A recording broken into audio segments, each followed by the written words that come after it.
Donc bonsoir à toutes et à tous. Alors aujourd'hui, le thème du goûter d'histoire, c'est une nouvelle guerre des mémoires autour des statues et des noms de rues. Et donc on accueille un géographe et un historien. Alors Monsieur Ryoko est un spécialiste de la géographie à l'origine du littoral. Il a travaillé même sur le golfe du Lion dans le cadre de sa thèse. Il a une approche aussi un peu sociologique puisqu'il s'est intéressé aux gens de mer et notamment aux Sétois. Et il a été pendant très longtemps enseignant-chercheur à l'université donc Paul Valéry de Montpellier avant d'intégrer l'université de Lyon et depuis peu il est professeur émérite donc à l'université de Lyon. Et il a croisé sur sa route récemment par rapport à ces thématiques de recherche Richard Vassakos, qui est donc l'historien de service aujourd'hui, puisqu'en général on accueille essentiellement des historiens, mais pas que. Donc Richard Vassakos a fait une thèse sur la période de Vichy et sur les noms de rues notamment qui ont pu sérieusement être bouleversés sous la période de Vichy. Il va nous en toucher un mot. Il a travaillé également sur le Biterrois à travers deux ouvrages. Le premier sur la République des plaques bleues et le second d'un registre un peu différent sur la croisade de Robert Ménard. Donc je vous cède la parole et pour un gros 3/4 d'heure, 1 heure de conférence, vous allez vous expliquer comment vos chemins se sont croisés, à vous qui êtes à la fois géographe et historien. Merci. Je vais peut-être profiter d'avoir le micro pour remercier Philippe Segondi et les archives départementales de nous recevoir. Et puis je vais, sans plus attendre, laisser la parole à Jean, peut-être pour compléter cette présentation et puis débuter. Oui, j'avais un collègue jusqu'en 2002 à Montpellier 3 qui s'appelle Monsieur Amalfi, qui a publié sur les héros français, sur le récit national. Et comme je travaillais sur les odonymes, alors c'est un mot bien sûr savant, que n'aime pas le Midi libre, ça veut dire les noms de rues et par extension des espaces publics. Et je lui dis, j'ai besoin au niveau local d'avoir un spécialiste qui travaille sur les noms de rues dans la région Languedoc. Et il me dit, j'ai quelqu'un qui a fait une thèse avec moi, Richard Vassakos. Et finalement, ça fait 1 an à peu près qu'on échange. Et c'est la première fois qu'on fait quelque chose ensemble. Alors, moi je considère, mais je pense que vous serez d'accord, qu'on vit un moment mémoriel en ce moment. La France, elle commémore beaucoup les grandes pages de son histoire. Pensez au président de la République, Emmanuel Macron, en 2018, qui avait lancé dans les médias, dans la communication, ces déambulations mémorielles pour l'anniversaire de la Première Guerre mondiale. Quand il avait comme Édouard Philippe comme Premier ministre, ils sont allés en Nouvelle-Calédonie en 2018 et ils ont là aussi lancé l'idée d'une mémoire partagée entre les Kanaks et les Européens. Il a remis ça en Algérie l'été dernier en essayant de faire avancer, de dissiper le malaise mémoriel entre la France et l'Algérie en allant voir le président Tebboune à Alger l'été dernier. Ce président Tebboune qui devait venir à Paris au printemps, mais qui, avec les manifestations sociales, a reporté son voyage pour le mois de juin prochain.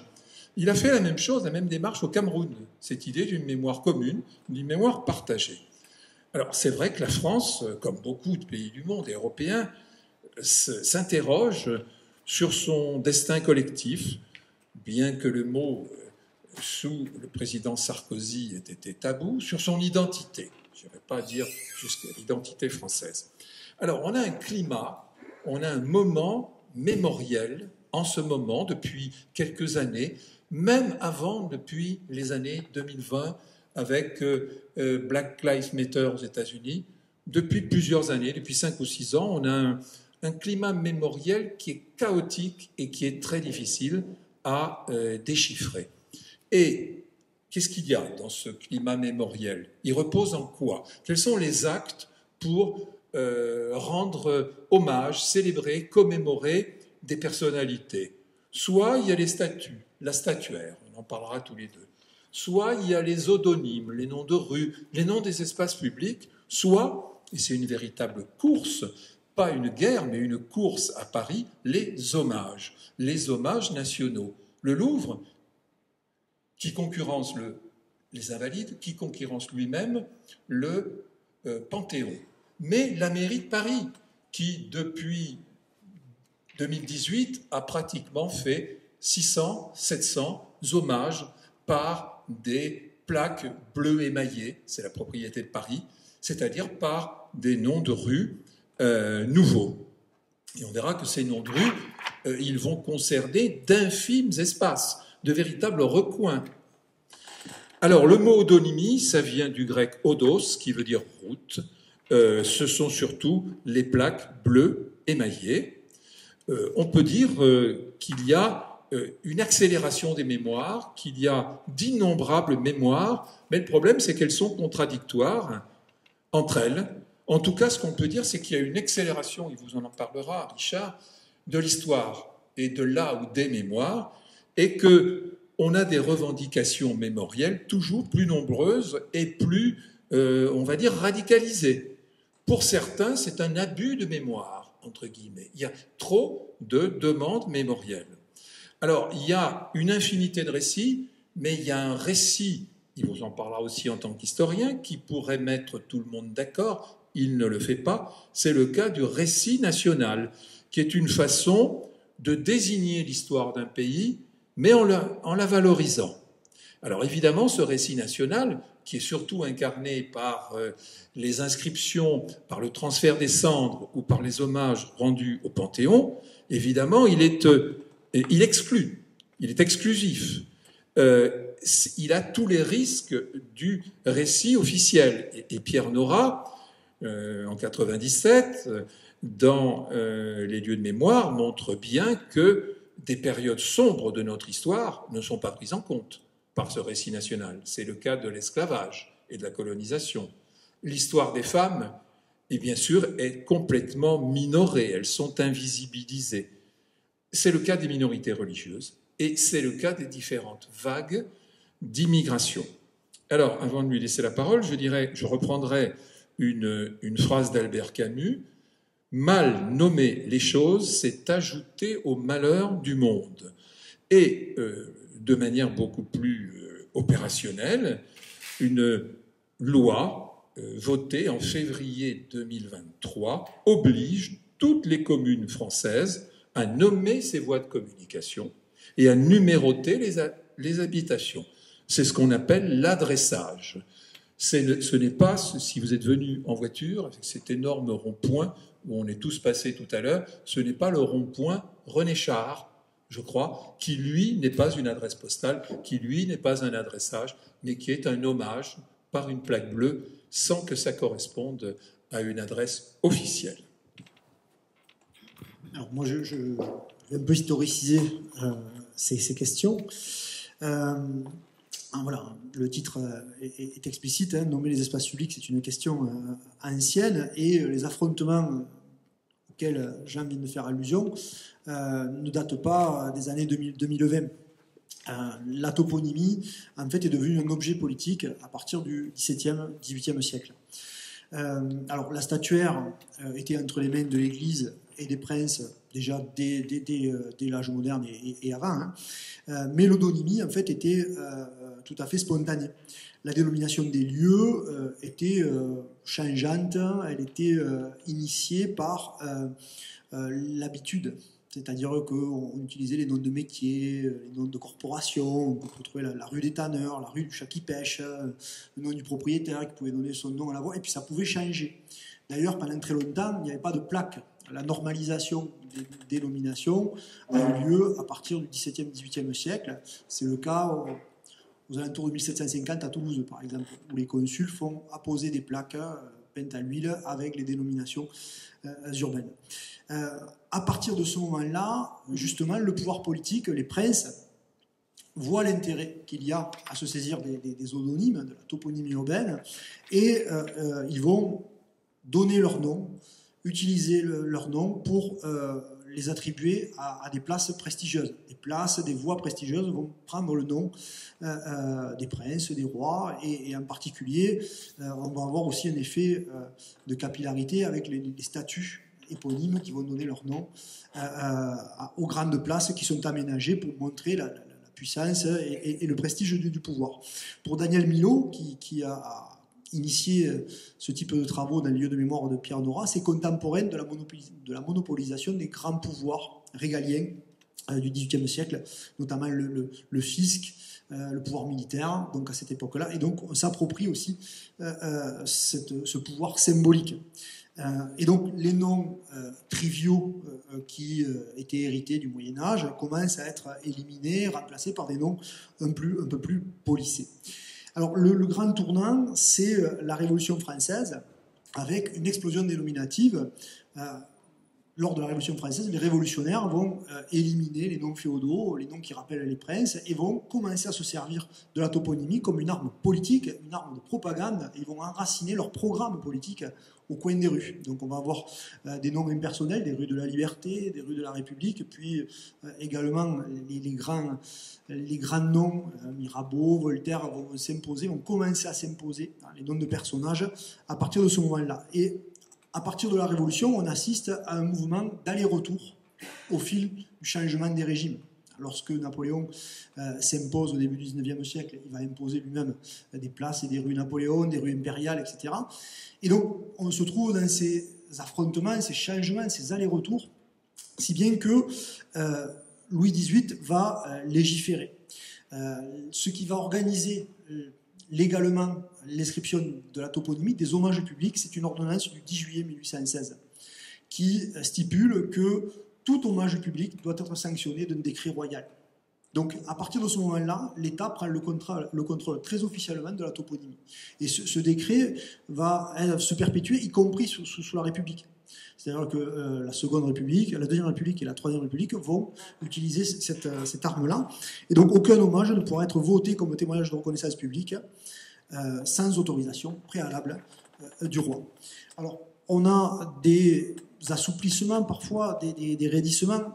En 1924, c'est les préfets qui se voient confier la sélection, mais jusqu'en 1924, on a, à chaque fois qu'il y a une délibération municipale, tout un processus qui consiste à envoyer cette délibération au ministre de l'Intérieur et à la faire sanctionner, soit par le roi, soit par le président de la République, et on a un décret officiel de nomination.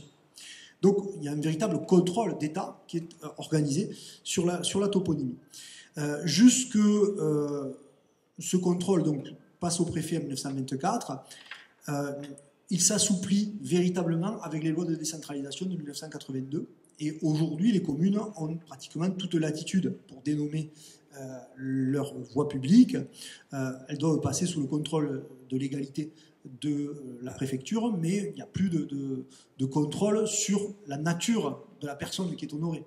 Donc on ne vérifie pas si la personne est en odeur de sainteté par le pouvoir ou pas. Parce que, par exemple, on peut trouver sous la Troisième République des refus de noms de communards, par exemple. Et inversement, également des noms de royalistes peuvent être refusés. Donc il y a toute une sélection qui est opérée. Donc depuis 1982, les collectivités locales ont toute latitude, les communes pour les voies publiques, mais les départements pour les collèges, et les bâtiments départementaux, les régions pour les lycées, et l'État évidemment pour les bâtiments d'État. La Troisième République va utiliser la toponymie, va être une étape très très importante, j'en parle dans la République des plaques bleues, pour imposer véritablement son programme politique. Et on va en parler avec la colonisation, puisque ça fait partie des œuvres qu'elle va mettre, de l'œuvre qu'elle va mettre en avant. Et donc, c'est véritablement une apogée, la Troisième République, parce qu'on assiste à des changements de dénomination massifs. Jusqu'à 1880, on est sur le changement de quelques dénominations. Mais quand les républicains prennent le pouvoir, ils changent des dizaines et des dizaines de noms de rues. En 1882, à Montpellier, c'est 24 noms de rues qui sont changés au centre-ville. À Béziers, c'est 90 entre 1880 et 1884. Mais on retrouve ça dans toutes les grandes villes avec une véritable républicanisation de la toponymie urbaine. En deux vagues, 1880 pour la victoire des républicains et 1904-1910 dans la période de la laïcisation, le grand combat de la séparation des églises et de l'État.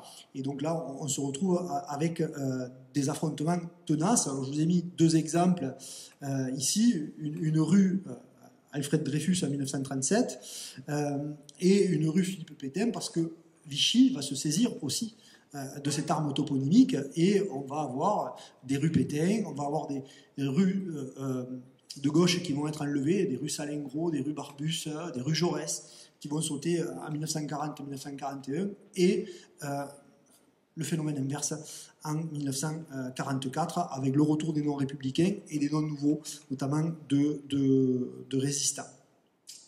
Après la Seconde Guerre mondiale, on a cette mémoire résistante qui s'impose, et puis on assiste finalement jusqu'aux années 90 à une forme d'édulcoration, de dépolitisation. L'explosion urbaine fait qu'on va utiliser des dénominations plutôt impersonnelles, des noms d'oiseaux, des noms de peintres, on thématise les quartiers, on sent que la dimension politique et propagandiste, d'une certaine façon, diminue. Mais depuis les années 90, on voit apparaître une repolitisation. Alors, je marque, moi, à partir du milieu des années 90, avec notamment la campagne contre Alexis Carrel.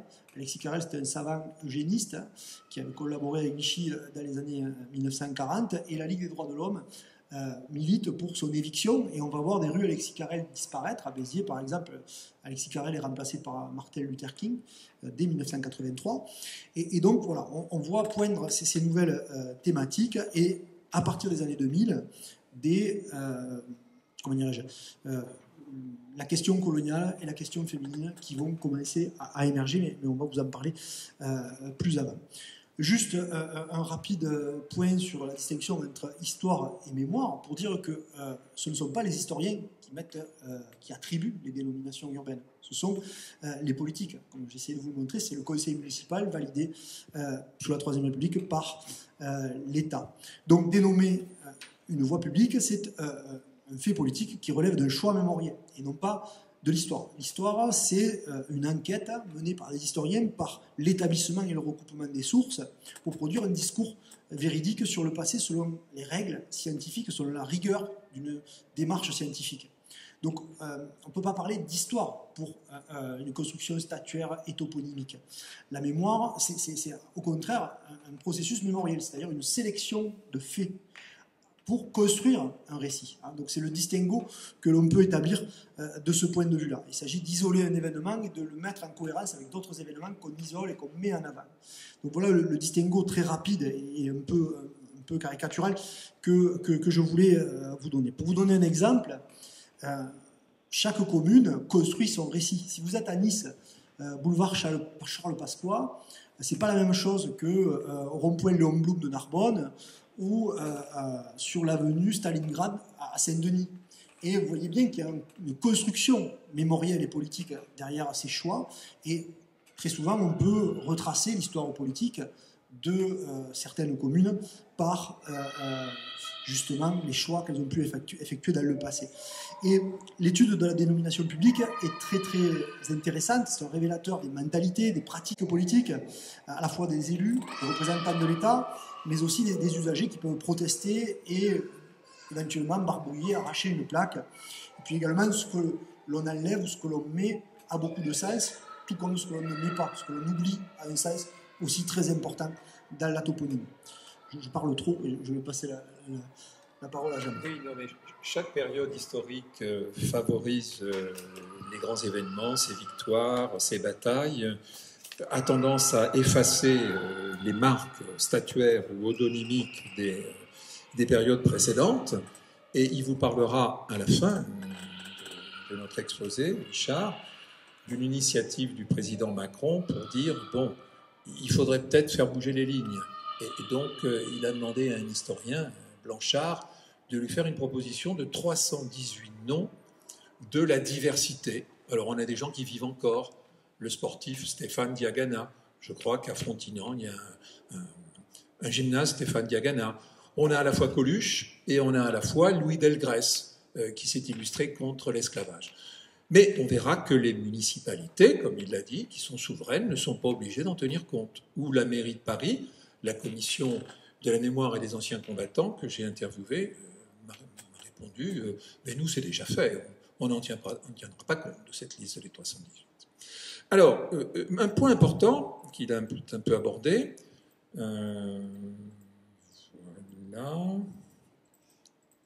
voilà, c'est ça. Voilà, mais qu'il réutilisera pour les femmes tout à l'heure. Ce qu'on peut dire là, c'est un mot qui vient de la presse, des médias, que j'aime pas trop, mais il n'y en a pas trop d'autres termes. Il y a un besoin d'incarnation, c'est-à-dire un besoin de figure d'incarnation. Pensez, dans la Russie de Poutine, il a quand même débaptisé Volgograd, la ville de la Volga, où il y a des usines Fiat et Renault qui ont fermé, pour faire redevenir Volgograd Stalingrad, où se trouve, on en parle très souvent depuis 1 an et demi, le début de la guerre en Ukraine, où se trouve le mémorial de la Seconde Guerre mondiale et toute la paranoïa russe autour de cette Seconde Guerre mondiale. Donc il y a un besoin d'incarnation, de personnalisation, de quelqu'un à qui s'identifier. Alors j'avais fait un café géographique au Café de Flore à Paris, alors il y a pourtant un grand géographe, Sivignon, qui me dit « mais moi j'habite à Paris, encore dans une rue des Pâquerettes ou une rue de la Petite Rivière, alors tout ça, ça va disparaître ». Non, mais on est dans une période, on ne sait pas combien ça va durer de temps, de besoin d'avoir des figures d'incarnation. Alors là, vous avez, en 2018 ou 2019, les noms les plus donnés dans l'odonymie, dans les plaques bleues des villages, des villes françaises. Alors, il y a des choses étonnantes, il en parlera tout à l'heure. En tête, pour les femmes, c'est encore une allusion religieuse, Notre-Dame. Marie Curie, Jeanne d'Arc et George Sand. Mais domine évidemment, alors évidemment, soit des... Louis Pasteur, on le trouve partout, c'est vraiment très répandu, Victor Hugo bien sûr, ou alors on trouve pas mal de généraux, quelques auteurs, bon, mais on peut voir quand même que les grands philosophes, les musiciens, ils sont vraiment en bas. Par exemple, il n'y a pas un seul musicien qui a été panthéonisé, qui est rentré au Panthéon.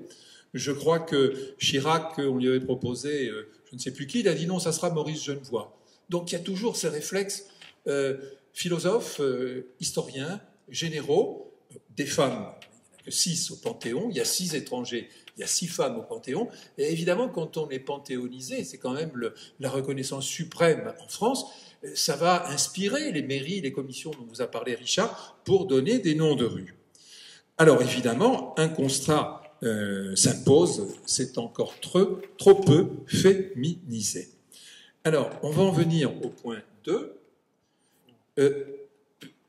C'est trop peu féminisé.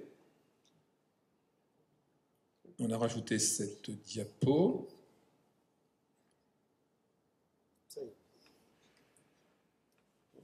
Et donc, il y a trop, pour beaucoup de mouvements politiques, d'activistes, il y a beaucoup trop encore de noms coloniaux ou de noms qui correspondent à l'esclavagisme. Alors, évidemment, Madame Rodinesco et Monsieur Blanchard, qui ont travaillé pour cette liste des 318, notamment la psychanalyste Madame Rodinesco, a fait valoir que l'histoire française était trop coloniale et qu'elle était trop une histoire héroïque, qu'elle mettait trop en avant la mémoire des héros, qu'elle avait comme éclairage ceux des empires, notamment de l'Empire français. Alors, petite parenthèse, j'ai fait du terrain il y a un mois, dans le quartier des Invalides, que les agents immobiliers appellent le Gros Caillou, dans le 7e arrondissement, qui est le 2e quartier derrière le 6e, qui au mètre carré vaut le plus cher. Ça commence à 20 000, 25 000 euros le mètre carré. Le 7e, le quartier des Invalides. Et là, vous n'avez qu'une mémoire héroïque, combattante. Vous n'avez aucune considération, pour les femmes bien sûr, pour les victimes, il n'y a pas ce paradigme victimaire. Donc on a quand même encore une histoire qui est très coloniale, qui met en avant des hommes, des blancs, des militaires, des combattants, des vainqueurs de bataille, des conquérants et des colonisateurs. Alors évidemment, Richard vous a montré que c'était pas dans les 3-4 dernières années que cette dénonciation, cette contestation, ces controverses commençaient, mais on peut dire quand même que des mouvements internationaux comme Black Lives Matter, les vies des Noirs, ça compte aussi, qui avait été créé, je crois, en 2016. Hein, c'est un mouvement américain qui n'est pas né avec la mort de George Floyd à Minneapolis en 2020, mais c'est vrai que là, Bugeaud, Gallieni et surtout Federbe, qui un peu comme... non, je vais venir après. Un peu comme Federbe, un peu comme Bugeaud, a fait des exactions... Federbe au Sénégal, hein, des famines créées dans les villages, des incendies. Donc, Black Lives Matter, ça va, bien sûr, en France, avoir assez peu d'effets et de retombées. Mais quand même, la cancel culture, la culture de l'effacement, bien sûr, et le wokisme. Le wokisme, si vous ouvrez LCI tous les soirs, on a enlevé la diapo parce qu'on voulait faire court, Michel Apathy, méridional du Sud-Ouest, dit « je suis woke ». Bon, c'est-à-dire, ça veut dire éveillé, vous le savez, en américain, c'est contre la ségrégation, c'est pour une meilleure prise en compte des exclusions et des minorités, c'est très bien, mais ça a tendance à se mélanger avec la cancel culture. Donc, on le verra tout à l'heure, est-ce qu'il faut débaptiser des rues? Est-ce qu'il faut enlever les statues, les mettre dans des musées? Bon.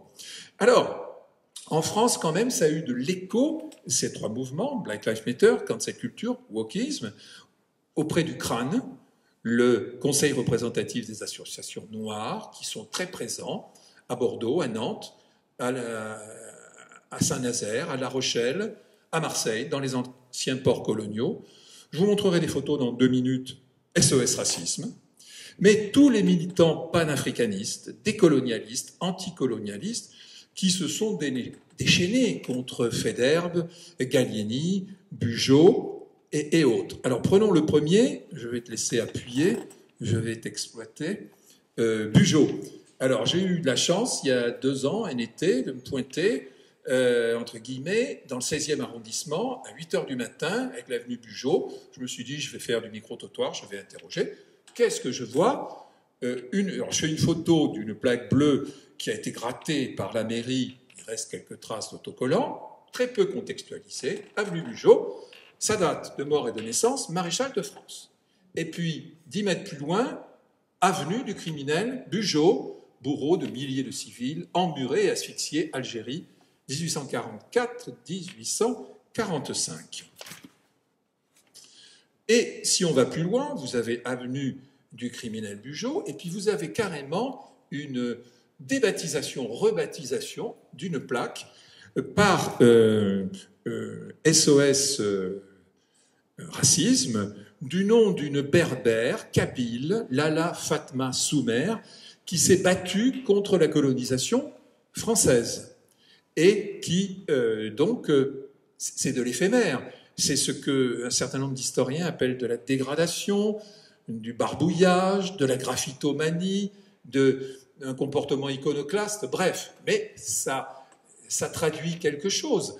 Dans cette rue Bugeaud, je suis allé interroger un kiosquier qui était iranien, qui était assez anti-arabe, qui m'a dit « Oh, mais monsieur, il y a presque tous les mois des télévisions algériennes qui viennent faire des documentaires sur comment, dans ce malaise mémoriel franco-algérien, Bugeaud a sa place. » Alors, évidemment, aucun commerce, aucune agence immobilière, c'est un quartier aisé du 16e de Paris, n'a repris le nom de Bugeaud, sauf Monoprix, tout petit, Monop Bugeaud, un peu de capillarité, un peu de détournement commercial.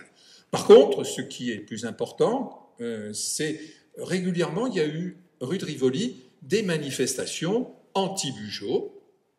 Ça, c'est à Marseille, on a vérifié tout à l'heure, je trouvais ça louche. On l'a pris sur Internet. Il y a côte à côte une rue Bugeaud et une rue Cavaignac qui sont dénoncées par des posters. Cavaignac, il faut savoir qu'il a pratiqué les enfumades de vieillards, d'enfants et de femmes. Donc il est à l'origine des crimes de guerre en 1844, ainsi que le colonel Pélissier d'ailleurs, dans le massif du Dara en 1845. Bugeaud n'a pas été forcément sur le terrain, mais il avait ses 2 militaires sous ses ordres, il a complètement assumé, voire il s'est vanté de la responsabilité de ces crimes de guerre. Alors, donc Bugeaud est dénoncé par pas mal d'activistes comme un criminel de guerre, ainsi que Cavaignac, qui était sous ses ordres, le général Cavaignac, ainsi que Lamoricière, on va le voir tout à l'heure. Il y avait une école Lamoricière à Paris que Anne Hidalgo fait débaptiser. Par contre, on le verra, on ne rebaptise jamais la rue dans laquelle se trouve l'école. Donc ça va avoir un nouveau nom, mais ça va continuer à être la rue Lamoricière. Alors, cette avenue Bugeaud, d'abord, elle est complètement défendue par les habitants, qui ne veulent pas changer. Moi, j'ai été à la commission mémoire et anciens combattants qui est tenue par le Parti communiste dans la mairie de l'Union de la gauche de la municipalité de Paris. Ils ne veulent pas débaptiser. Et ils disent, ça fait classe d'habiter dans l'avenue Bugeaud. On ne va pas faire ça. Bon, donc il faut savoir aussi, il faut dire un peu, il faut essayer d'être un peu transparent. En plus, cette avenue Bugeaud, elle est dans un quartier, c'est un peu le comble, c'est un peu le paradoxe, d'ambassades africaines, le Tchad, la Côte d'Ivoire, la République du Congo. Donc, cette avenue, évidemment, Bugeaud, elle est controversée. Alors, voilà maintenant à Marseille, et on va revenir à Paris. Le maire Payan, le maire socialiste, à la tête d'une mairie d'Union de la gauche, vient de débaptiser l'école Thomas Bugeaud pour la faire rebaptiser Ahmed Litim, du nom d'un tirailleur algérien, libérateur de Marseille, tué par les Allemands, la Gestapo, à 24 ans. Mais même problème, c'est ma petite note en bas, c'est pareil qu'à Paris, cette école Bugeaud, elle disparaît, mais la rue Bugeaud, dans laquelle elle est, reste. Et c'est pareil à Paris, la municipalité est en train de changer le nom de Lamoricière, sous les ordres de Bugeaud, qui a enregistré la reddition d'Abdelkader en 1847, mais ils ne pourront pas changer le nom de la rue Lamoricière. Donc ça se mord, entre guillemets, un peu la queue. Alors, j'ai formé dans une VAE, validation d'acquis de l'expérience, à Lyon, le directeur de l'office de tourisme de Périgueux, qui est bien ennuyé, qui ne sait pas quoi faire. Parce que Bugeaud est né à Périgueux. Hein, et à Périgueux, il y a une place Bugeaud, et dessus, il y a une statue Bugeaud. Comment faire du marketing touristique dans la principale personnalité et la principale place de cette ville moyenne? Alors, il y a deux parties opposées à Périgueux. Plusieurs fois par an, vous avez des anciens combattants qui déposent des gerbes de fleurs au pied de cette statue, et puis vous avez des militants décolonialistes, anticolonialistes, décolonialistes, qui lui pendent une corde au cou. Donc voilà un dilemme, et la mairie est un peu pris au piège, est un peu devant un immobilisme qu'on comprend bien. Voilà une autre personne qui a été très contestée, mais comme le disait Richard, la contestation ne vient pas des années 2020 avec le wokisme, Black Lives Matter et la cancel culture. Voilà Gallieni, je l'ai pris récemment, cette photo. Il est en tout petit à droite, vous voyez sa statue, face aux Invalides. Il est sur la place Vauban. On est dans le fameux 7e, c'est-à-dire Vauban, un militaire, Gallieni, un militaire, l'hôpital des blessés de guerre, les Invalides. On est dans le 7e à Paris, qui est un quartier qui ne met en avant que des héros militaires conquérants. Donc vous avez à gauche cette statue de Gallieni. Elle a d'abord été, elle a été beaucoup plus près des Invalides. Mais en 1937, on l'a déplacée parce qu'il y avait régulièrement des attaques d'antimilitaristes. En 1937. Et puis, en 2020, elle a fait l'objet de barbouillage, et puis les populations subsahariennes sont venues se pendre pendant plusieurs heures à la tête de Gallieni. Donc voilà une statue, et comment dirais-je, un colonisateur qui est très contesté. Tel n'est pas le cas de Paul Bert. Paul Bert, apparemment, les gens qui sont contre la colonisation doivent le vouloir, doivent, comment dirais-je, vouloir qu'on débaptise les collèges, les lycées, les rues. Mais parce qu'il était président des colons d'Algérie, et c'était très affirmé. Mais comme on le disait avant de rentrer avec Richard, il est associé à l'œuvre scolaire, à l'œuvre laïque. Il a été ministre de l'Éducation en 1881 et il a coécrit avec Jules Ferry des manuels scolaires. Donc voilà quelqu'un qui est un peu nuancé, qui est un peu... Ses actes répréhensibles ou contestables sont minorés par son côté dans son action dans l'instruction publique. Voire là, il y a maintenant une complète capillarité, il y a une digestion par les commerces, le 6 Paul Bert, où a été reçu Barack Obama, dans cette rue Paul Bert, dans le 11e arrondissement, à côté de la station de métro Reuilly Diderot et à côté du faubourg Saint-Antoine. La rue Faidherbe, je suis allé faire du micro-trottoir. Faidherbe, il faut bien penser que Faidherbe, à Lille, il y a un collectif dans sa ville natale qui souhaite le débarquer, qui demande qu'on enlève sa statue pour la mettre dans un musée. Problème, à Lille, cette statue, ce monument Faidherbe, il est classé monument historique. Donc c'est une autre histoire pour le transférer.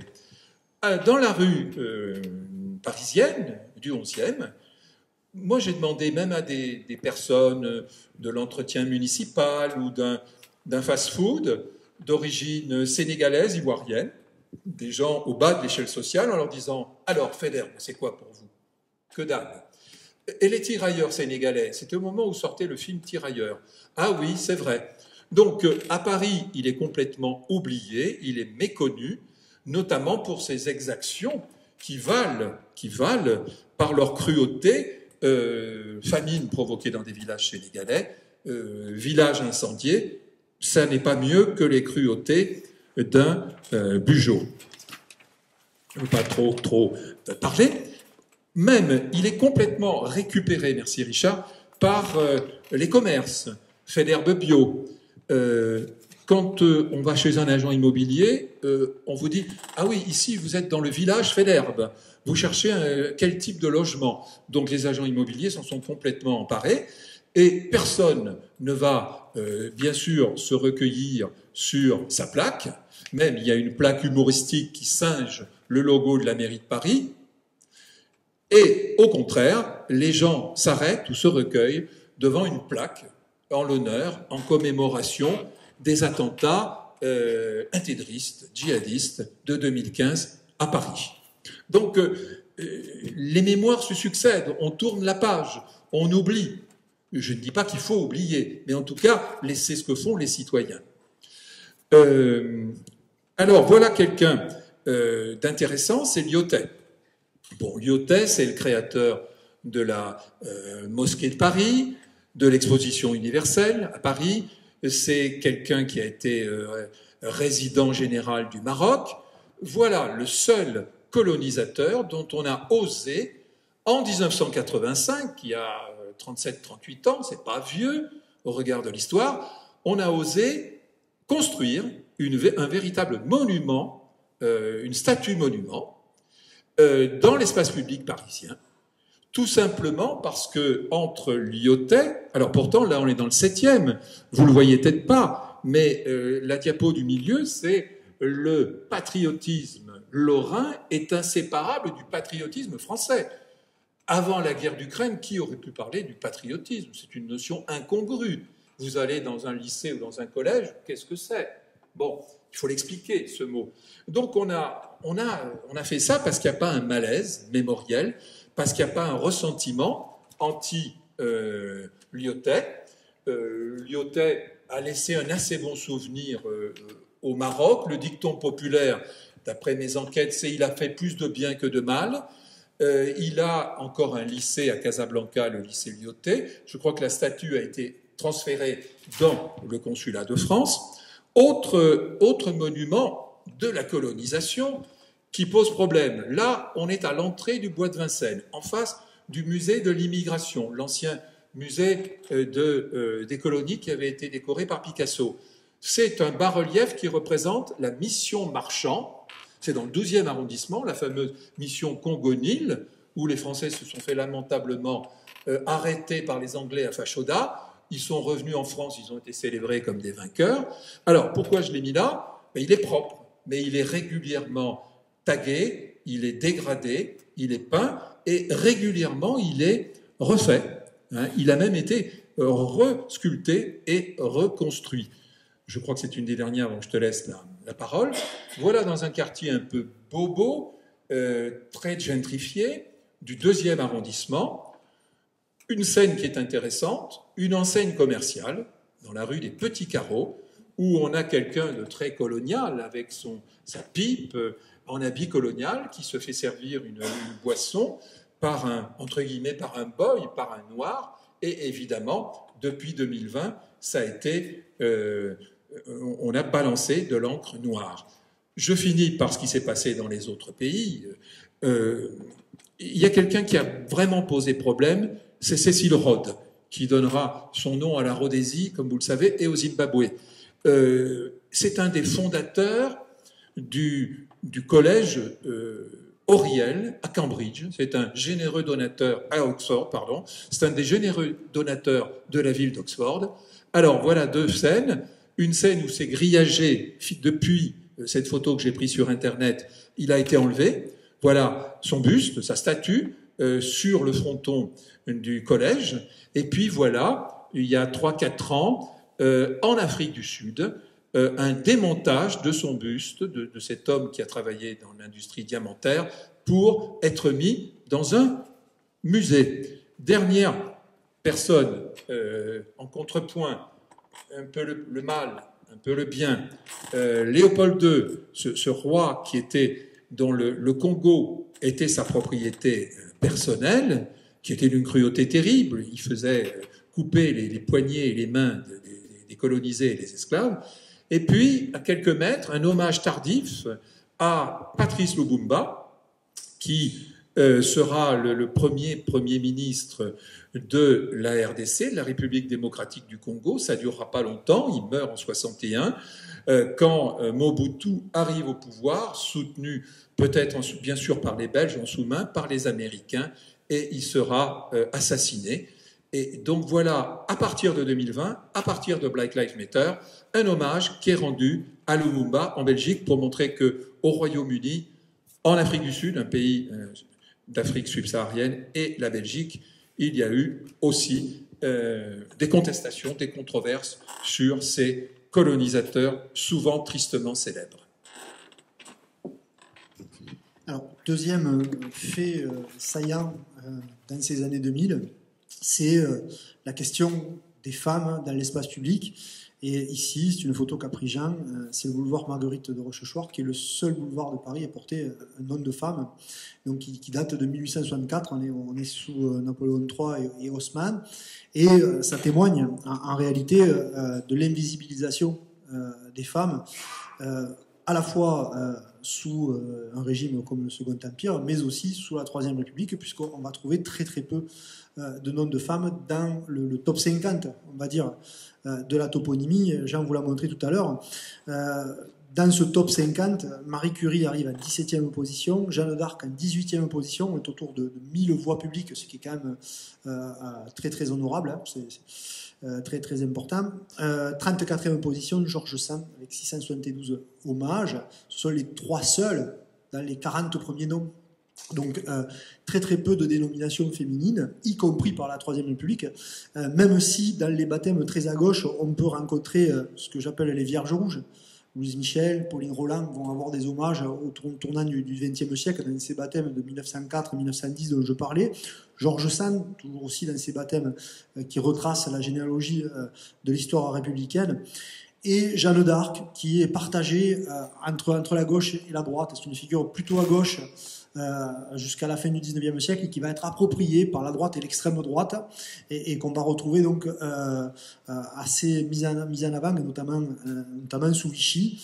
On trouve aussi quelques figures de martyrs. Vous trouvez pendant la Première Guerre mondiale la figure dans le nord de la France d'Edith Cavell, qui avait été une infirmière britannique qui avait été fusillée par les Allemands, mais qui est mise en avant comme témoignage des crimes commis par les Allemands. Mais globalement, une absence de la présence féminine dans la toponymie. En moyenne, on estime qu'il y a à peu près 5% à l'échelle nationale de noms féminins dans les noms de personnages, donc une proportion très faible, ce qui veut dire 95% de noms masculins. Et si on fait ville par ville, c'est 5,4 pour Bordeaux, 5 pour Nice, Toulouse, 3,2 pour Lille, donc mauvais élève. Et donc voilà, on est face à une véritable absence et invisibilisation des femmes, et donc dans les années 2000 on observe une demande sociale qui émerge de féminisation qui s'accentue à partir de la fin des années 2000. On voit apparaître cette demande dans les médias à partir de 2008. C'est concomitant de la sortie d'un livre qui s'appelle Les noms de rue disent la ville de Jean-Claude Bouvier, qui est un linguiste qui a compté les noms de rue et qui a fait un livre qui recense les différentes thématiques autour des noms de rue et qui a mis en évidence que les femmes en étaient largement absentes, et l'Express en fait un dossier sur le livre de Jean-Claude Bouvier et met en avant cette idée qu'il y a très peu de noms de femmes, et à partir de là ça devient un marronnier journalistique, et notamment bien évidemment le 8 mars. Et donc à partir de 2010, 2011, 2012, on voit apparaître régulièrement des articles de presse qui mettent en avant, alors le titre bateau, c'est Où sont les femmes, et on voit apparaître cette demande très très très fortement, et du coup des élus qui s'en emparent. On voit des élus féminines, et on voit aussi que autour de la campagne de 2013-2014 pour les municipales, ça devient un sujet, notamment dans les métropoles. Je me souviens du parti de gauche par exemple, qui avait fait des affiches où il mettait des rues Louise Michel et des choses comme ça. Alors, évidemment, Louise Michel pour le parti de gauche. Et donc voilà, il y a une thématique qui commence un refrain qui commence à se faire jour. Et puis, ça se double aussi d'opérations d'agit-prop, notamment de nombreux collectifs féministes qui vont prendre des initiatives pour montrer cette invisibilisation. Alors ici, c'est un collectif féministe, c'est encore relativement récent, c'est en mars 2018 à Strasbourg, c'est le collectif des copines qui fait des fausses plaques de rue qu'elles vont plaquer sur des plaques existantes ou sur des coins de rue avec la revendication. Donc on prend le nom effectif de la place Saint-Étienne, et puis on propose place Frida Kahlo. Donc ça, c'est la revendication, le happening, pour parler français, qui va permettre de mettre la question sur la place publique. Et vous ne pouvez pas le lire, mais en dessous, il y a écrit, selon les études, moins de 5% des noms de rue portent des noms féminins. Donc on fait aussi de la pédagogie à destination du grand public et à destination des élus pour obtenir ces changements, cette féminisation de l'espace public. On retrouve le même principe à Paris. Donc voilà, on va recouvrir des plaques avec Simone de Beauvoir, figure féministe. Et ce phénomène n'est pas spécifiquement français, c'est un phénomène qui est transnational. Alors moi, quand je me promène partout où que j'aille, y compris en vacances, je regarde les plaques de rue, et en Sicile, dans un village du sud de la Sicile, je tombe nez à nez avec toute une ville qui est recouverte de dénominations, et je trouve Simone Veil avec W en Sicile, donc je trouve ça assez rigolo, et puis des noms internationaux, et donc on voit que c'est une pratique qui a fait tache d'huile à l'échelle européenne, et même probablement à l'échelle mondiale, avec la mise en avant de figures là aussi transnationales. Et donc on est face à une exigence légitime rééquilibrage en faveur des femmes. Et donc, les élus, à partir de 2014, même avant, hein, on voit poindre des débuts de féminisation dès les années 80, dans des municipalités plutôt de gauche. Mais à partir des années 2008-2014, on voit des pratiques qui se mettent en place et on voit effectivement émerger de nouvelles figures. La star, si j'ose dire, en tout cas la figure qui est la plébiscitée depuis son décès, c'est Simone Veil. On va trouver également des figures telles que Gisèle Halimi. Ici, c'est Anne Hidalgo baptisant un quai de Paris Gisèle Halimi. Alors ici, ce sont des figures qui sont éminemment politiques et revendicatives parce que ce sont deux figures qui traitent du féminisme, hein, des femmes qui ont accédé à des postes à une époque où c'était très difficile et des femmes qui ont mené des combats en faveur des femmes. Et en particulier, ici, on ne peut pas s'extraire du contexte d'attaque contre l'IVG. Et donc, il y a une revendication, une défense de l'IVG. Donc, elles ont ça en commun, puisque Simone Veil, évidemment, a porté la loi de 1975, mais Gisèle Halimi, à travers le procès de Bobigny, a réussi à mettre ce sujet sur la place publique et à faire avancer. Et c'est allié aussi cette vague de baptême en leur faveur à ce qu'on appelle désormais la troisième vague du féminisme, hein, le contexte MeToo, balance ton porc, et donc voilà, on a véritablement ce lien entre les deux et aussi le contexte, évidemment, des attaques qu'il peut y avoir dans des pays comme en Espagne, aux États-Unis, avec l'annulation de l'arrêt de la Cour suprême Roe versus Wade, et donc des attaques réactionnaires, conservatrices contre le droit des femmes.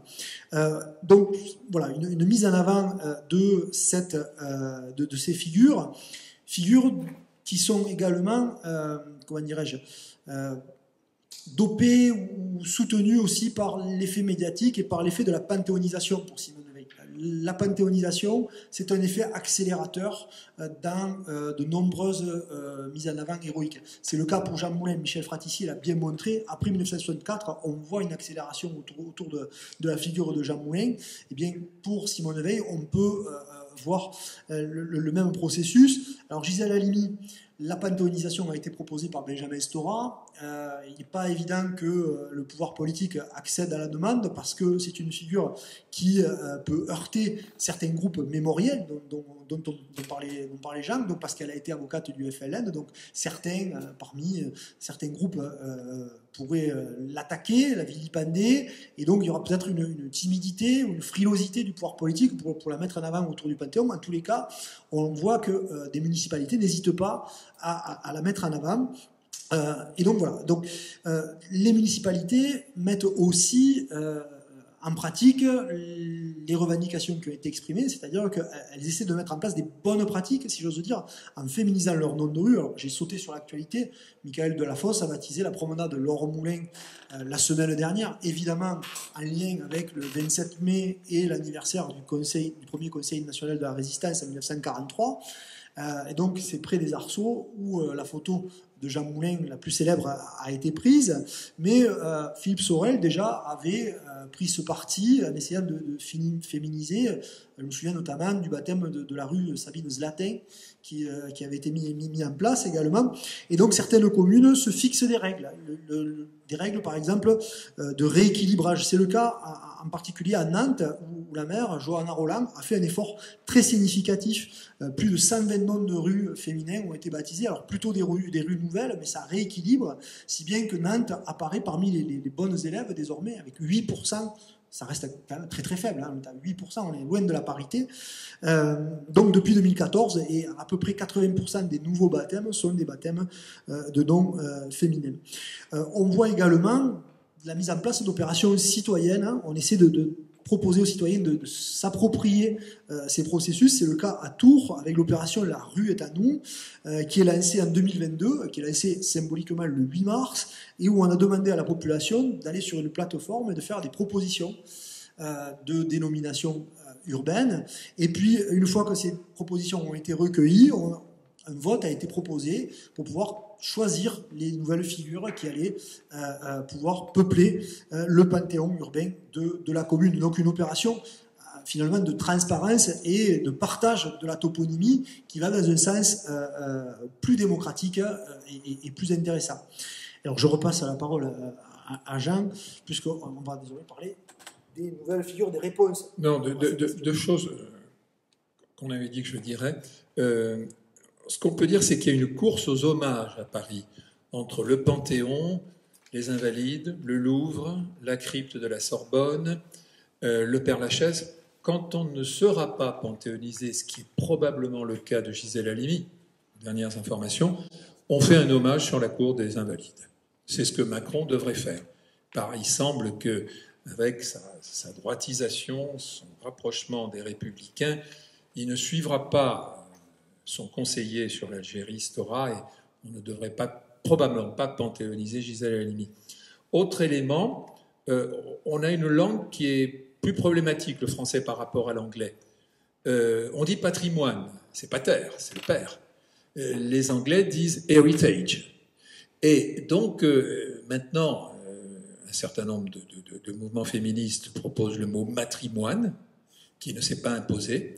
Et pour dire hommage, je me gargarise du mot hommage, il y a le mot en parallèle fémage. On ne sait pas comment ça va évoluer dans la langue. Mais c'est vrai que la langue anglaise est plus générique. Elle ne fait pas de ségrégation genrée. Alors, on dépasse un peu. Quelle est la réponse des pouvoirs publics? Là, je vais essayer de réduire un peu.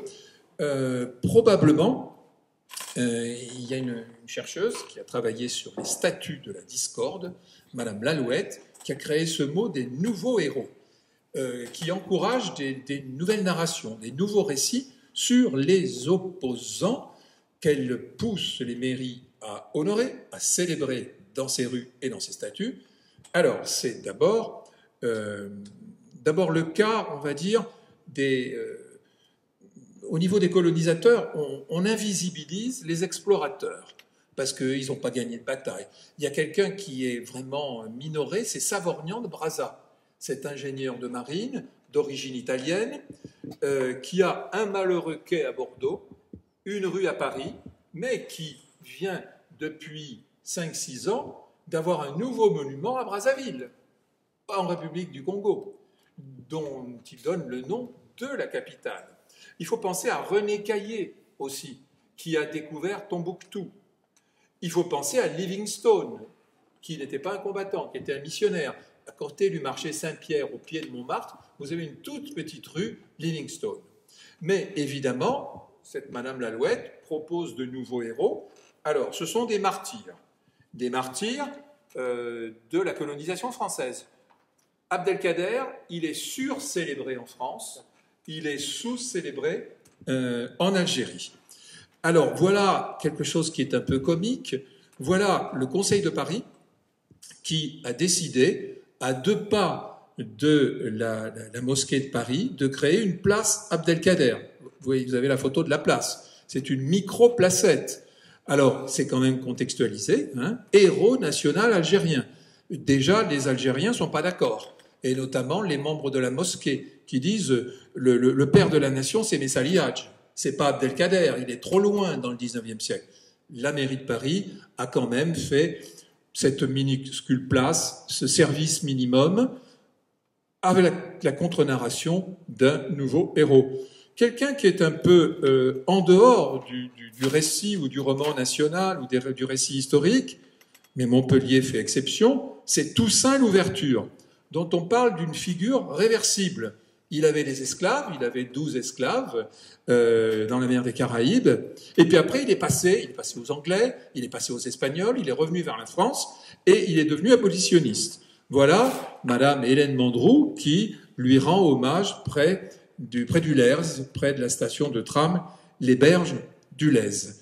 Voilà quelque chose d'important qu'a fait Anne Hidalgo.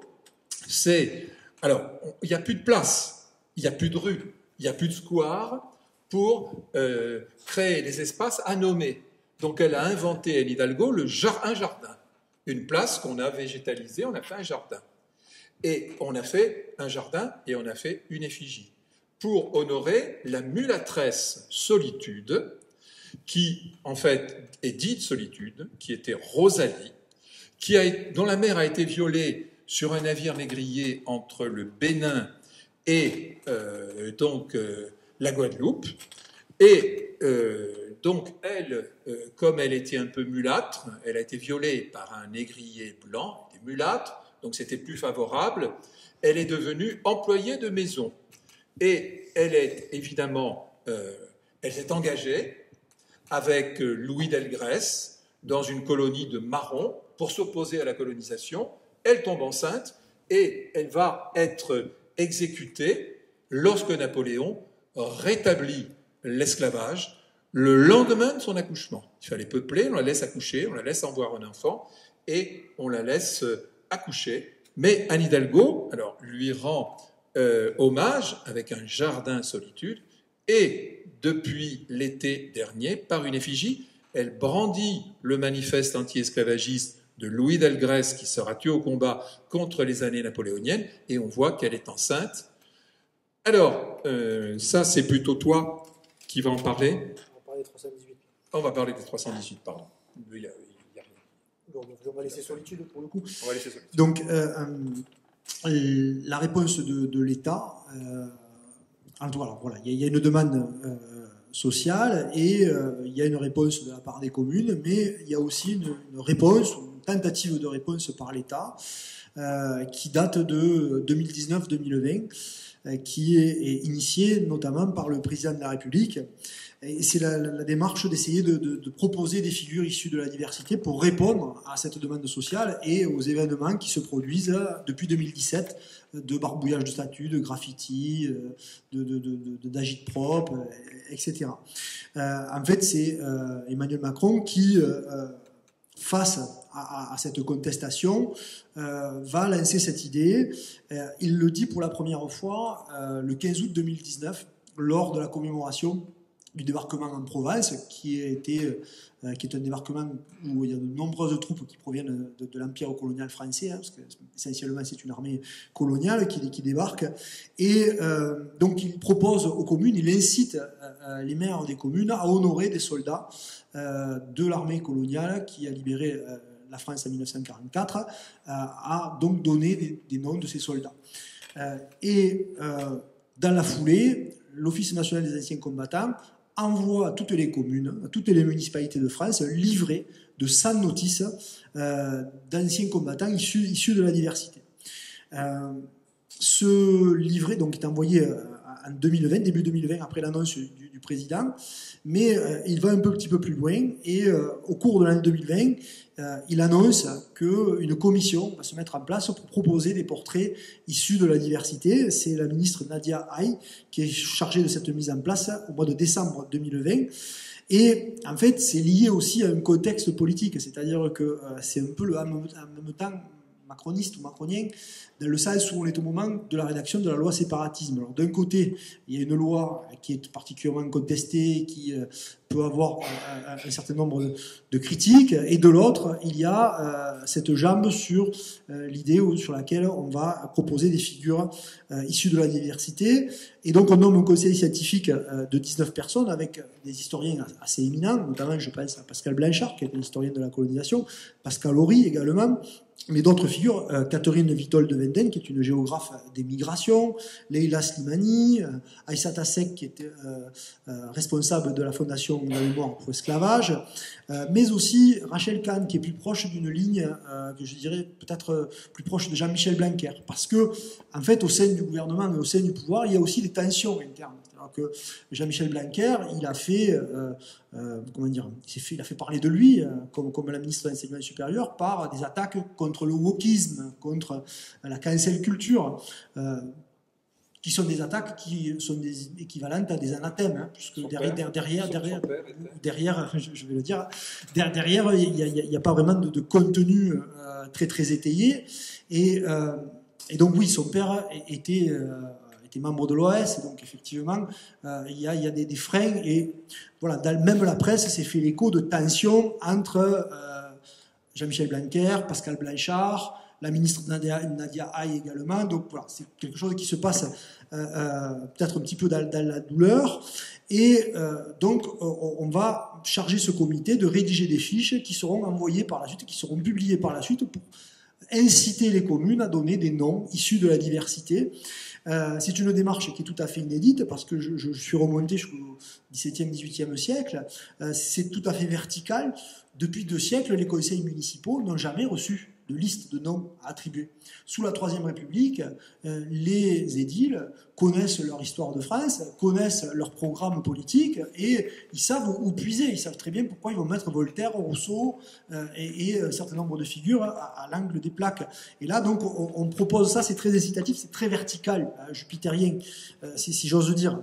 La seule impulsion forte sur le plan odonymique, ça a été Vichy.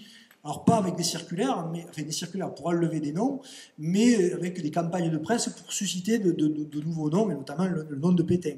Donc ça, c'est une démarche dont on pourra éventuellement discuter. Ce comité a publié cette liste des 318 noms et ça a valu une réception plus ou moins critique, en particulier sur la place des femmes. Je reviens à ce dont je parlais tout à l'heure. À peine 67 femmes figurent sur la liste des 318. Et donc il y a eu des critiques sur la question de la parité, sur la question de l'équilibre entre, entre hommes et femmes. Et c'est le principal reproche qui a été formulé. Au final, ça donne 21% de femmes dans la liste des 318. Également, on a aussi des critiques. Jacqueline Lalouette, par exemple, a trouvé regrettable que seuls des Français nés à l'étranger ou dans les DOM aient été prises en compte. Il y a peut-être des figures de personnes nées en France ou par étranger qui auraient pu être mises en avant. Donc elle a formulé cette critique dans la presse. Malgré tout, on peut observer quand même des figures intéressantes, puisque dans la liste, on trouve Abdelkader, dont tu parlais, Louis Delgrès, on trouve Messali Hadj, donc quand même des recommandations qui ont une puissance symbolique, une force symbolique importante par rapport à l'histoire coloniale. Autre question et autre interrogation qui a été formulée par rapport à ça, c'est une interrogation sur une forme de pipolisation, parce qu'on va trouver Dalida, Jodassin, donc en effet qui sont des personnages issus de l'immigration, mais est-ce que ce sont des figures emblématiques et qui portent un message politique intéressant et important derrière? Certains ont formulé aussi cette critique. La question des sportifs également, est-ce qu'il n'y a pas une forme de dépolitisation par ces propositions? Et puis aussi certaines ambivalences, on met sur le même plan Picasso, Dali qui avait eu une attitude plutôt ambivalente par rapport au franquisme. Donc voilà, questions qui peuvent se poser sur les figures. Bon, évidemment, c'était attendu qu'il y ait des critiques et des remarques sur cette liste. La question qui se pose après cette publication, c'est la question de savoir s'il y a une véritable appropriation de cette liste par les communes. Est-ce qu'il va y avoir une mise en place? À l'heure actuelle, c'est assez difficile de s'en apercevoir. Moi, je n'ai pas perçu véritablement une appropriation, et même quand nous en discutions, au niveau de la mairie de Paris, on le prend avec une certaine condescendance, ou en tout cas avec l'idée qu'on n'a pas besoin de conseils, qu'on a mis en place ces politiques-là déjà auparavant, et que ça vient un petit peu d'une façon voilà, un peu condescendante de la part du pouvoir. Dans un autre registre, on peut remarquer que du côté droit de l'échiquier, voire très droitier de l'échiquier, cette publication de cette liste des 318 noms issus de la diversité suscite des réactions au vitriol, notamment par une droite identitaire, hein, Eugénie Bastier par exemple, que vous pouvez voir sur des chaînes continues régulièrement, et qui écrit dans Le Figaro, dit « On n'intégrera pas les banlieues avec des rues Joséphine Baker ». Elle ajoute « Nom de rue et diversité, la périlleuse concession de Macron ». Donc là, on voit des attaques de la droite et de l'extrême droite contre cette idée de transformation du récit mémoriel dans l'espace public. Donc on peut voir évidemment ces attaques-là et des questions identitaires qui ressurgissent dans ce moment de tension identitaire aussi qu'on traverse à ce moment-là. Cette fois-ci, c'est... Oui, on peut dire qu'il y a Coluche aussi. Il y a Coluche et Louis Delgrès. Alors, je sais bien que Coluche fait les Restos du Cœur, mais bon. C'est vrai que la mairie de Paris ne veut pas en tenir compte de cette liste des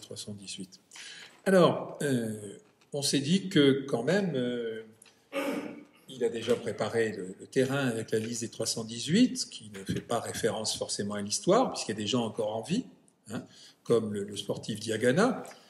Et évidemment, voilà des héros, des victimes héroïsées, comme on dit, entre guillemets, qui ne sont pas issus de l'histoire. Voilà, bien sûr, on n'est pas très loin de l'eau d'ici, voilà Arnaud Beltrame. Ils sont dans l'histoire, c'est vrai. Mais c'est, comme on l'a dit, je crois, plus loin dans une diapo, c'est un peu une mémoire émotionnelle. C'est une mémoire immédiate. Il n'y a pas le recul historique, faut-il les mémoriser? Tout le débat, hein. Alors voilà, bien sûr, Arnaud Beltrame. Alors, est-il récupéré? Moi, je pense que oui. Il est récupéré, bien sûr, par les militaires, par les gendarmes. Et puis, il est récupéré par les intégristes religieux. Voilà une conférence du prêtre Jean-Baptiste de l'abbaye de la Grâce. Bon, donc, je crois que, tu me disais avant qu'on commence, que sa veuve, ou sa mère plutôt, sa mère avait mis en garde contre toute récupération. C'était opposé, mais... C'était opposé. T'en parleras. Alors, moi, ce qui m'intéresse comme géographe, c'est à quoi il sert, en fait. Donc, pour le maillage territorial, pour l'odonymie, pour les rues, pour les lieux. Bon, il est mort en 2018, il était colonel de gendarmerie, il est assassiné dans l'Aude. Alors, regardez tous les lieux ou les non-lieux.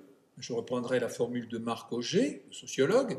Bon, à Colombes, la région parisienne, il donne son nom à une place. À Lyon, c'est pas rien, il donne son nom, dans la municipalité de Lyon, à une rue. À des avenues, des esplanades, des allées. Un non-lieu qui n'est pas une adresse postale, qui n'est pas un adressage, un rond-point. À des squares, à des jardins, jardin qui n'est pas une adresse postale. Donc, moi, j'avais mis d'abord un trop-plein de mémoire, un trop-plein d'hommages, et puis on l'a remplacé par mémoire émotionnelle. Sur Arnaud Beltrame. Voilà. Et en fait, oui, la notion de vague émotionnelle, moi, je l'ai aperçue dès la Troisième République, hein, c'est-à-dire que la mort brutale ou accidentelle suscite des vagues d'hommages. Sous la Troisième République, la première vague d'hommage, elle est en faveur de Thiers, à la fin des années 1870, mais on a Gambetta qui meurt accidentellement, donc il y a des centaines de rues Gambetta, Sadi Carnot, Victor Hugo. Alors Victor Hugo c'était attendu, il y avait même eu des noms de rues de son vivant, mais voilà, on voit ces vagues émotionnelles. Roger Salengro, 1936, nombreuses municipalités socialistes qui baptisent des rues à son nom, et donc on est dans le même processus de vagues émotionnelles. Alors ce qui est intéressant ici, c'est que c'est une mémoire qui émerge de la vague d'attentats des années 2015-2020, et on voit que la figure qui écrase finalement ce corpus mémoriel, c'est la figure d'Arnaud Beltrame. Si je prends les attentats du Bataclan, j'ai 3 rues pour Charbes, 6 pour Wolinski, 7 pour Cabu, pardon. Le père Hamel, pour Saint-Étienne-du-Rouvray, il a 3 voix à ma connaissance. Et par contre, pour Arnaud Beltrame, on est au-delà des 150 voix depuis 2019. Donc c'est une vague émotionnelle assez considérable. Une vague... Combien de voix? 150. 150 voix. Alors, il y a une forme de vague cathartique pour Beltrame. C'est la figure du héros sacrificiel qui a échangé sa place avec l'otage. Et donc, il y a une vraie question autour de cette vague d'hommage. Il y a vraiment la figure du héros qui est mise en place. Et puis, la monumentalité, la fonction de la plaque bleue est soulignée. Son frère, lorsqu'il vient inaugurer la voie dans la commune d'origine de la famille, dit « ça permet d'inscrire son nom dans la durée, c'est quelque chose de physique, de palpable, de tangible ». J'imagine que les générations futures pourront se poser la question « mais c'est qui ce Arnaud Beltrame? Pourquoi la rue porte-t-elle son nom ?» Donc effectivement, il y a cette idée-là derrière, et je crois qu'il y a plusieurs éléments.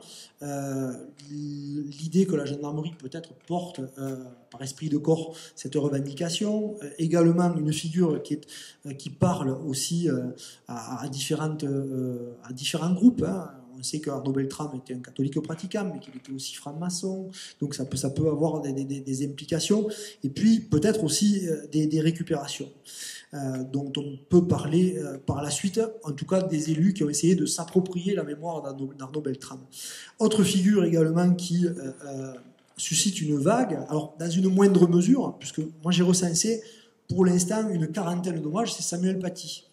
Alors Samuel Paty, alors si Arnaud Beltrame est peut-être une figure qui parle plus à la droite, à la figure du militaire, du héros militaire qui se sacrifie, Samuel Paty peut être une figure qui parle davantage à la gauche. Mais ça, c'est un débat que l'on peut avoir. Donc une quarantaine d'hommages, sachant que la comptabilité des hommages à Samuel Paty est assez difficile parce qu'on recense aussi beaucoup de salles à l'intérieur des établissements scolaires qui vont porter son nom. C'est le cas de mon établissement scolaire au lycée Marc Bloch de Sérignan. C'est le cas de nombreux établissements qui vont faire des hommages modestes, mais qui vont donner son nom à des petits espaces ou à des endroits à l'intérieur de l'établissement. Et donc ici, ce que je voulais vous dire, c'est que ce sont deux figures qui peuvent susciter aussi des difficultés. Cette vague spontanée qui est liée à cette vague d'attentats, elle pose aussi des questions parfois, puisque, par exemple, on a des réticences, parce que certaines communautés se disent, ou certains groupes se disent, mais est-ce que ça ne va pas susciter de nouvelles attaques ou de nouveaux heurts? C'est le cas, par exemple, à Pégomas. Il y avait un projet d'un collège Arnaud Beltrame, et les parents ont eu une certaine émotion en disant que le collège pourrait devenir potentiellement la cible de nouvelles attaques. Alors, le conseil départemental est passé outre. Le collège de Pégomas s'appelle Arnaud Beltrame malgré tout. Même scénario un petit peu à Olioul en 2021, dans le Var, avec un projet de collège Samuel Paty, où là aussi les parents, les professeurs et les élèves ont exprimé des réticences par rapport à ça. Même chose aussi à Grasse en 2021, où le maire, face à la proposition d'un hommage, transige et botte en touche en disant on verra ça plus tard, c'est trop frais. Alors peut-être qu'on peut le relier aussi au comportement électoral qu'on peut recenser dans ces régions, avec des frilosités, parce qu'il y a une forte présence de l'extrême droite. Et donc voilà, ça pose aussi de fortes questions à ce sujet-là.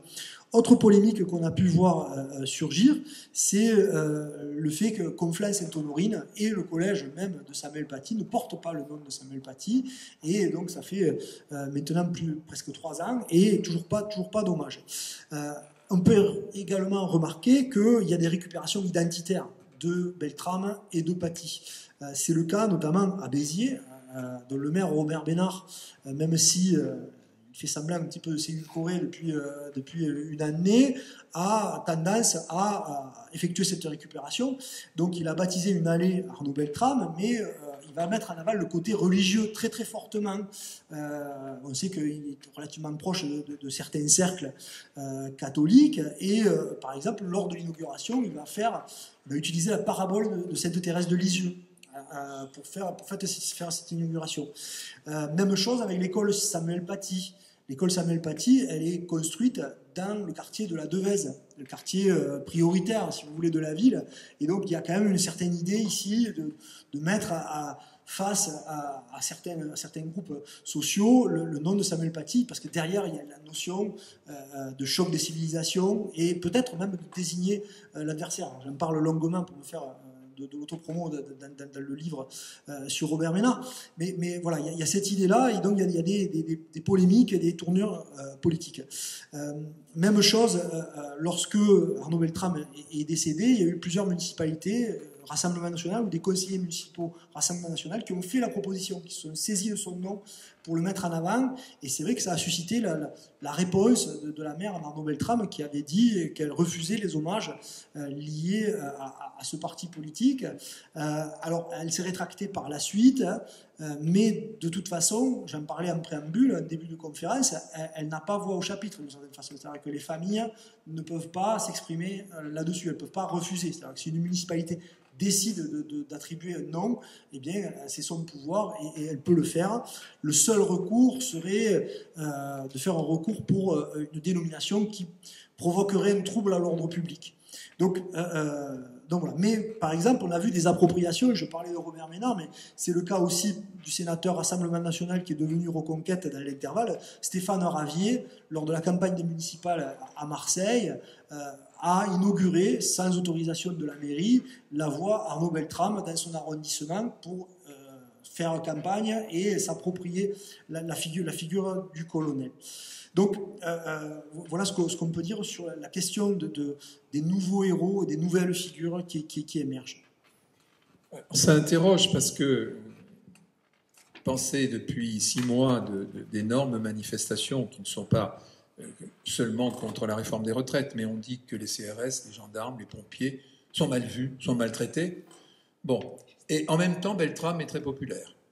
Mais rappelez-vous la Coupe du Monde de football de 1998, un match de qualification de l'Allemagne à Lens. Il y a un CRS qui est agressé par des supporters allemands qui devient hémiplégique. J'ai oublié le nom, mais il y a des dizaines de rues et de squares en France qui vont porter son nom. Donc quand même, les forces de l'ordre, je ne dirais pas gardent un avantage sur les professeurs, mais dans les faits, ils sont très honorés, ils sont très nommés, ils sont très dénommés. On passe à la conclusion.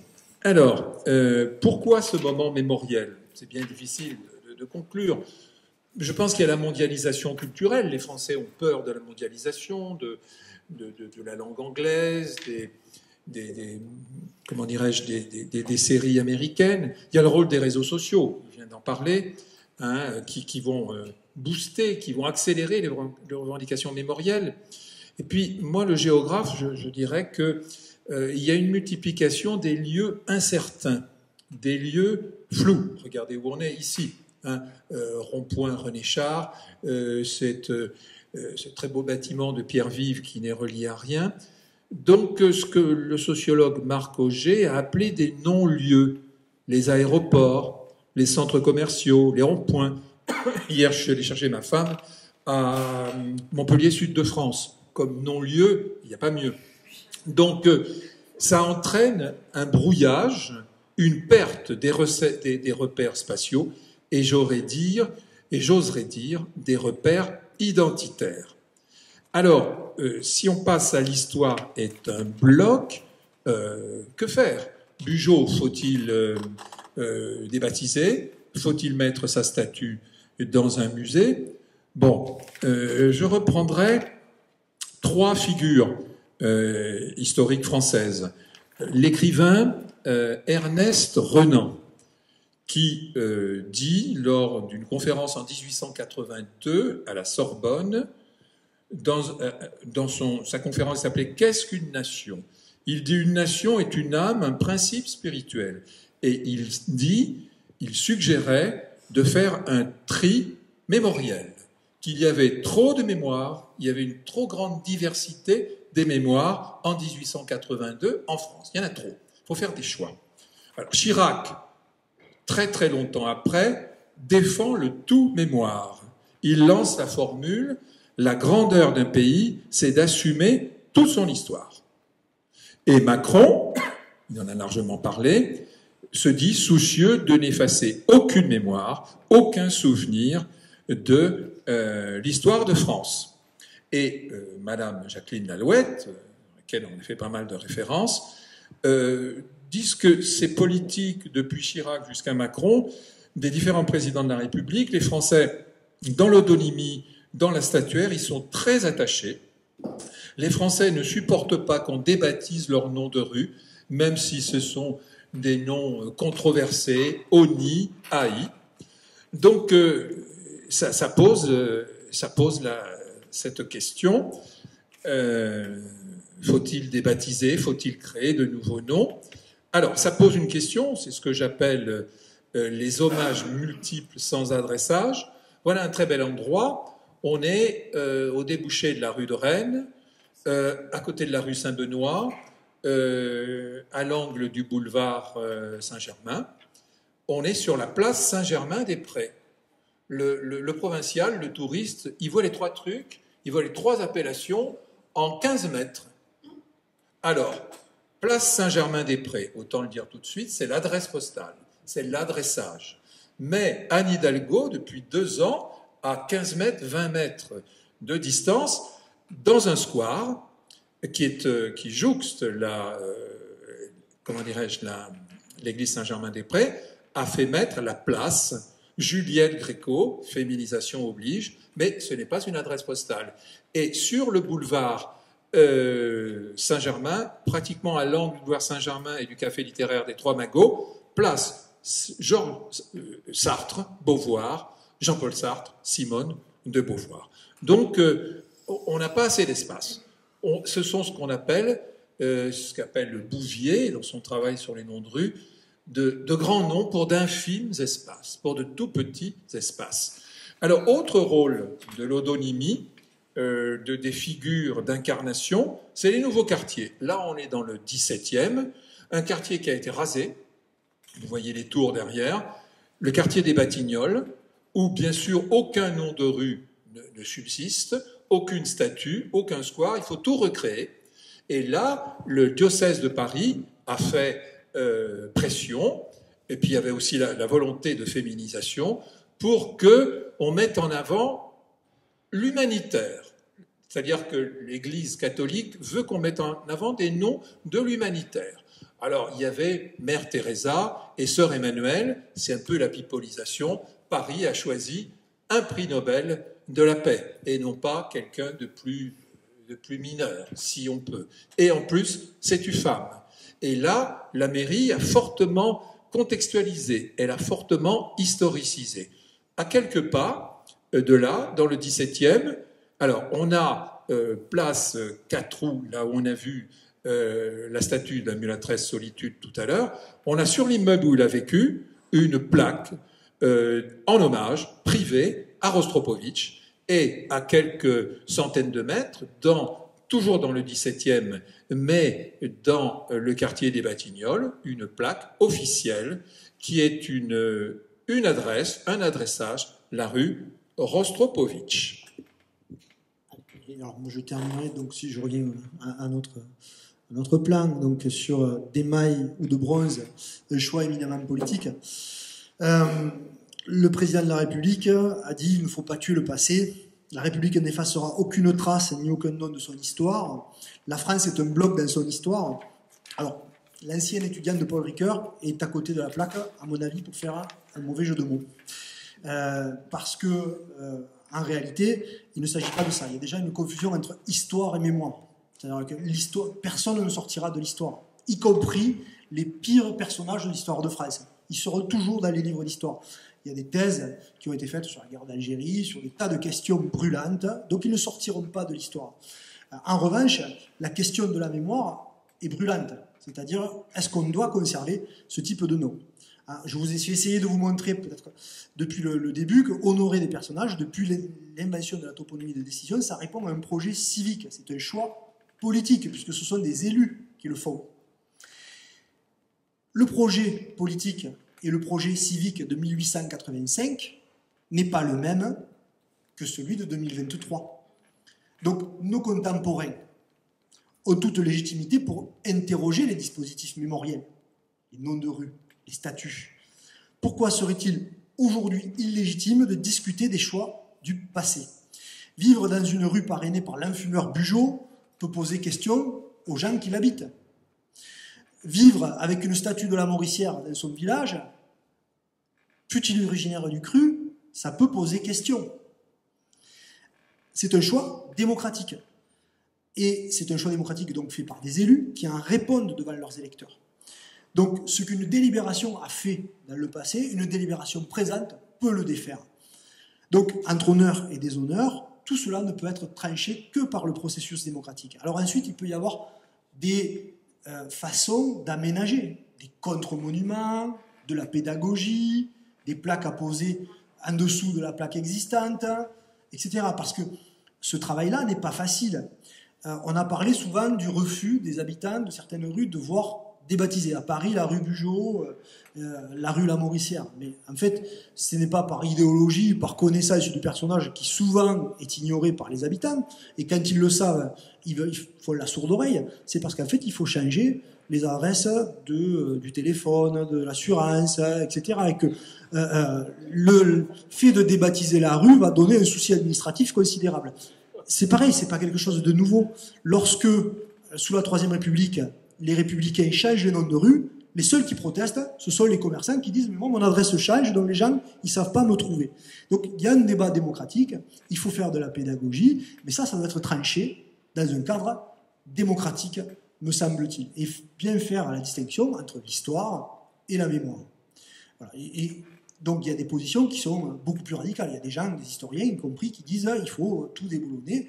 Mais moi, je pense que c'est la démocratie qui doit donner son dernier mot sur ces questions-là. Voilà, je vous remercie. On a mis quelques ouvrages, les nôtres essentiellement, nos publications, pour compléter et approfondir. Et puis, on est à votre disposition, même s'il est déjà un peu tard, pour répondre à vos questions. Simplement un mot sur le premier article en haut. Comme je sais qu'ici, à Pierre-Vive, on travaille beaucoup sur l'art urbain, le street art. Moi, je me suis intéressé à Montpellier et à Paris sur la concurrence qu'il y a entre le street art, les pochoirs, les collages, les objets customisés, les tags et l'odonymie. Comme en général, l'odonymie, elle est porteuse dans certains endroits, rue de Rivoli, par exemple, elle est éclairée par de l'électricité. Ça entraîne une coagulation, une concentration des artistes du street art qui se mettent dans une surenchère entre eux.